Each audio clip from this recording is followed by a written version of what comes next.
Arena. My panel is here. CNN chief political analyst, former senior advisor to President Obama, David Axelrod. The host of the Chuck Todd Cast, Chuck Todd, CNN political commentator and former Biden White House communications director, Kate Bedingfield, and former Republican Speaker pro tem, Patrick McHenry. Welcome to all of you. Thanks very much for being here on this primary election day.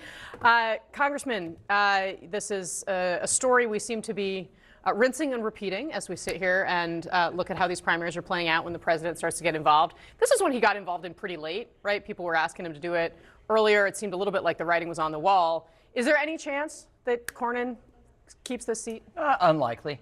But also this a couple things that President Trump does, which is he lets a primary develop and then endorses the winner. Like this is what happened in Kentucky. Andy Barr had the race in hand for the nomination, and President Trump came in and took him from a 55-60% victory and juiced it. And I think we'll see something similar in Texas, where Paxton is a deeply flawed candidate.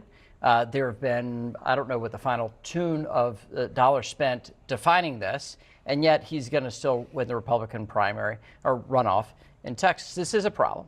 This is also a problem back here in D.C., where you now have the YOLO caucus, chaired by my friend and North Carolina Senator Tom Tillis, who is going to say, let's just have fun for the last 7 months and of this Congress. And by have fun, you mean let's do what we really think and believe? Yeah, I think that's about what it is. So it's going to be interesting. That's going to be interesting to see. I want to play just to kind of remind everybody why Democrats are looking at this and saying, oh, maybe this race is going to be on the map because of the way Trump has intervened. Now, Ken Paxton might have won this race regardless of President Trump's involvement, but it certainly helps underscore it. This was an ad that John Cornyn aired targeting Ken Paxton in the course of the primary election. We have to note here, CNN has not verified the claims that have been made here, and we have reached out to Paxton's campaign for comment. But to give you a sense of what we're looking at going forward, watch. Let's cut through the bullshit. Crooked Ken Paxton cheated on his wife. She's divorcing him on biblical grounds. And remember this, Crooked Ken has increased his net worth by as much as 7,000% since taking office. Now think of the Paxton dirty deeds we don't know about yet. David Axelrod, Who could get elected with things like that being said about them? I can't even imagine. I'm sorry, you had a question. No, please feel free to take the floor. I mean, I'm interested to know if you think Democrats really are going to have a shot at this if Paxton wins.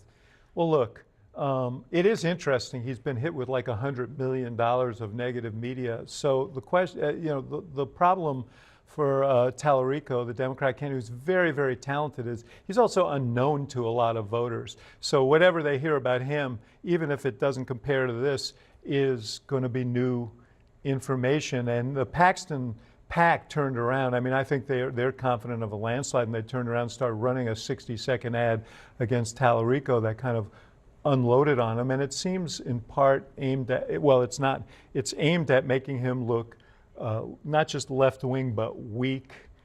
We actually have a piece of that. Let's play it, and then you can pick it up on the other side and sort of explain what you're talking about. This is a pro-Paxton PAC, and it's it's called Low T Tallarico. Take that for what you will. Watch.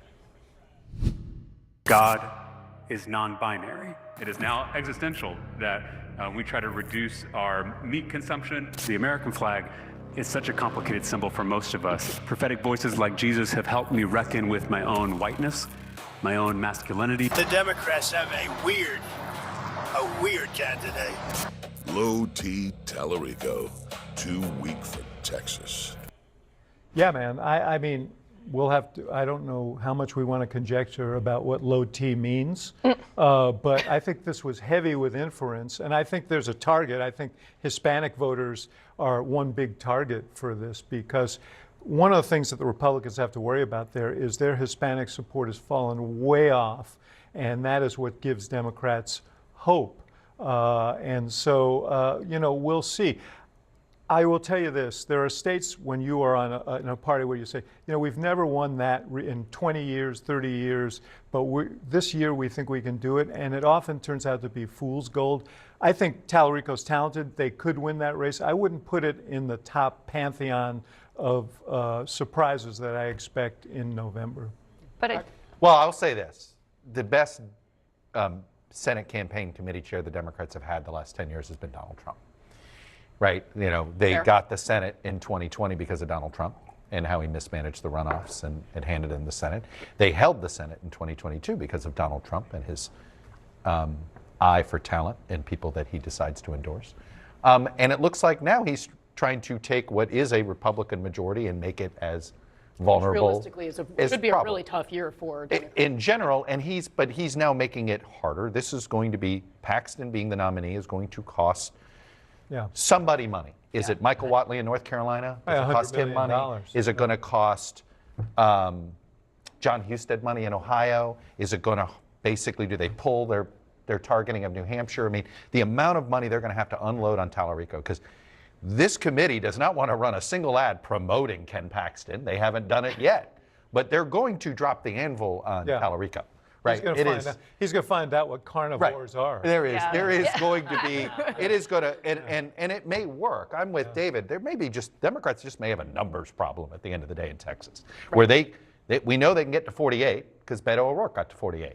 I don't know if they can get to 50% plus one, and we're going to find out. But Donald Trump has put the Democrats in the game, and more importantly, it then means, hey, you know, they're targeting Nebraska, Kansas, Iowa, Alaska. None of these are easy states, but they're much cheaper than Texas. And Democrats can Texas is a luxury. It is no longer a luxury for Republicans. And it's that costliness that actually could help Democrats win the Senate in other states. Yeah, I mean, I think that's the key. This is going to be a financial drain for Republicans now. Trump is basically ensuring that by putting Paxton on the ballot, who is an incredibly, let's not, like, we're looking at all this advertising that may well wind up defining Tallarico in a way that makes him unpalatable to a majority of voters in Texas. But Paxton also has massive, massive baggage and is going to face having to, deal with a lot of this incoming. And I think this is a year where you have, if you look at the primaries over the last few weeks, you had 150,000 more Democrats turned out in Georgia than Republicans in the primary. You had in the gubernatorial primary. You had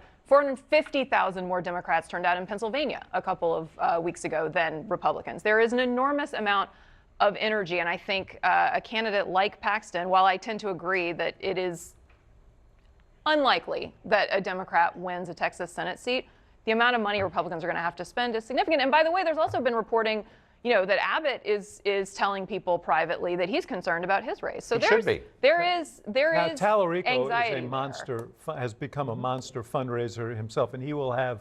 He is, and Paxton is not. A huge amount of resources. By the way, and your guy not from Senator Tillis got off Republican the best line of the day yesterday when he said saying that Paxton is ethically challenged is like saying Jeffrey Dahmer had an eating disorder. Which I thought was, you have a lot of fun. This goes to the fun you can have when you're leaving. But here's the irony. Donald Trump's already lost control of the Senate. Right, because he doesn't have control of this Senate at all. And it only takes now we're about to find out whether he actually. Yes. Yeah. But we're basically, what's left? What's left for the Senate? You got to reopen part of DHS. What else? Yeah, that's by the way, that's apparently quite difficult. They got to decide whether a slush fund. They got to decide whether a slush fund of $1.8 billion. No, that may just keep two parts of DHS closed. But let's get back to this. Are the Democrats going to go spend $250 million to put the Senate race in Texas on the map? No. But what will this do to the chessboard that is the Senate and allocating resources? That is what David spoke to. Mm-hmm. This has ramifications for the person we've not talked about this whole election cycle, Jon Ossoff, who is a presidential candidate. Yeah. I would say he wins this in Texas. He's running for president. In Georgia. He'd be crazy in Georgia. Sorry. In Georgia. Yeah. But in Georgia, he is the beneficiary of the fact that you have to spend a single dime on the Senate race in Texas. This is an astronomical failure on the part of Republicans, incompetence driving this, which then has implications across the map, including in states like you mentioned, New Hampshire, where we have a high-quality candidate who has won, and Alaska, which is going to be a complicated beast. And that's before we even talk about other races that are really online now. So this map for the Senate should be a layup for Republicans, and we're making it unnecessarily hard because of active bad choices in primaries. And this has history. I think it's great that you say we. It's the choice of one person. Well, I'm a Republican, and I am a Republican still, and so this is the tough part. I want a Republican Senate. I do, and it makes it really unnecessarily hard. But also, you have flawed candidates. So Paxton on one side, and then the Nazi tattoo guy for Democrats in Maine. Both parties have problems with really stupid people getting the nomination, and this is a very expensive example in both cases. And Trump, by the way, for his political dominance and his domination of the Republican Party, has a track record of supporting candidates who cannot win general elections, like Carrie Lake.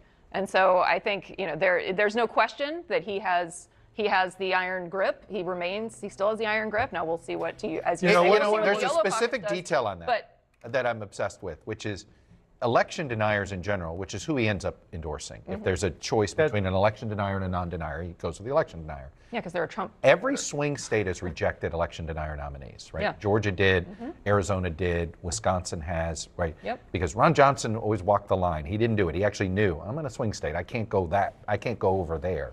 Walked right up to it. We're going to find out in Texas. We don't know how swing state of a swing state is Texas wanting to be. If they can elect an election denier to the U.S. Senate, which he is, that will tell you something about Last word. Yeah, no, look, I also, one of the questions I have is for Trump, you're right, Trump is a huge weight, and it's not just the choices, it's that you got a president who's deeply, deeply unpopular. But one of the things I wonder about, does Paxton have the ability to bring out any of those Trump votes? Is he so much part of that MAGA deal? Can he bring out Republicans who otherwise wouldn't come out? And does that offset the Republicans who are Cornyn Republicans who may just sit this race out? Yeah, good questions all.